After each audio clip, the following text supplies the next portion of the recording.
বললেন, চাচা যান, আমার খুব ক্ষুধা পেয়েছে, আমাকে 2টি খেজুর দিতে পারবেন? তখন আবু জাহেল তাচ্ছিল্য ভরা চোখে তাকিয়ে বলল, হে মোহাম্মদ, তোমাকে খেজুর দিতে পারি, কিন্তু একটি শর্ত আছে। ওই যে ব্যক্তিটি দাঁড়িয়ে আছে তার কাছে বস্তা আছে, ওইগুলো তুমি মাথায় করে নিয়ে আমার বাড়িতে দিয়ে আসো, তাহলে তুমি খেজুর পাবে। তখন শিশু নবী সাথে সাথে ওই ইহুদি ব্যক্তির কাছে চলে গেলেন। ইহুদি লোকটি তাকে অবাক হয়ে দেখে বললেন, হে বালক মোহাম্মদ, তুমি কি জন্য এসেছো? শিশু নবী মোহাম্মদ সাল্লাল্লাহু আলাইহি ওয়াসাল্লাম বললেন, আমি এই বস্তা মাথায় করে নিয়ে যাব। ইহুদি ব্যক্তিটি বললেন, এই ছোট্ট বয়সে তুমি কি এই বস্তায় নিয়ে যেতে পারবে?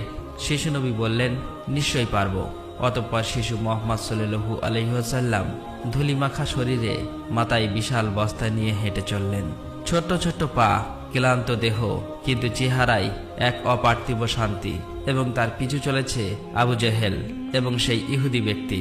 কিছুক্ষণ পর সেই বস্তা আবু জাহেলের বাড়ির সামনে এসে রাখলেন। তখন ইহুদি ব্যক্তি এই বস্তা নিয়ে বাড়ির ভিতরের কোণে রেখে দিলেন।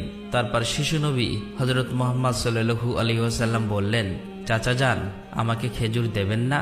তখন আবু জাহেল মাত্র একটি খেজুর দিলেন। তখন শিশু নবী হযরত মুহাম্মদ সাল্লাল্লাহু আলাইহি ওয়াসাল্লাম বললেন, চাচা যান, আর একটি খেজুর দেবেন না? এই নির্দোষ চাওয়াই যেন আবু জাহেলের আগুনে ঘি ঢেলে দিল। সে রেগে গিয়ে হঠাৎ করে একটি প্রচণ্ড থাপ্পড় মারল শিশু মুহাম্মদ সাল্লাল্লাহু আলাইহি ওয়াসাল্লামের গালে। সঙ্গে সঙ্গে সূর্য যেন হঠাৎ ডুবে গেল, আকাশ কেঁদে উঠল, বাতাস স্তব্ধ হয়ে গেল, পাহাড় পর্বত যেন অশ্রু ঝরালো। যে একটি নিষ্পাপ শিশুর উপর এমন অন্যায়! নিষ্ঠুর আবু জাহেল হাসতে হাসতে ঘরে প্রবেশ করল। ঠিক তখনই ঘটল এক অলৌকিক ঘটনা। খেজুর ভর্তি বস্তার মুখ খুলতেই আবু জাহেল হতবাক হয়ে গেলেন। আবু জাহেল দেখল বস্তার সমস্ত খেজুরগুলো ছোট ছোট পাথর হয়ে গেছে। চোখের সামনে এমন অলৌকিক ঘটনা দেখার পর সেই ইহুদি বিস্ময়ে হতবাক হয়ে গেল। এই দৃশ্য দেখে সেই ইহুদি ব্যক্তি থমকে দাঁড়ালেন। এমন অলৌকিক ঘটনার কথা জানানোর জন্য ইহুদি ব্যক্তিটি দ্রুত তাদের নেতার কাছে ছুটে গেল।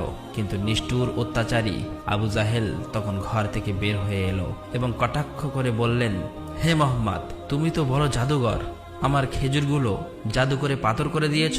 শিশু নবী মুহাম্মদ সাল্লাল্লাহু আলাইহি ওয়াসাল্লাম নরম কণ্ঠে মাথা নিচু করে বললেন, চাচা যান, আমি কিছুই জানি না। এই কথা বলতেই নিষ্ঠুর আবু জাহেল আর একটা চড় মারলেন। চড়ের শব্দে যেন আবারও আকাশ কেঁপে উঠল, পাহাড় স্তব্ধ হয়ে গেল, আর শিশুটির চোখে জমে উঠল এক বিন্দু অশ্রু। কিন্তু কি আশ্চর্য, শিশু মুহাম্মদ শুধু এতটুকুই বললেন, চাচা যান, আপনার হাতে ব্যথা লাগেনি তো? আহা, কি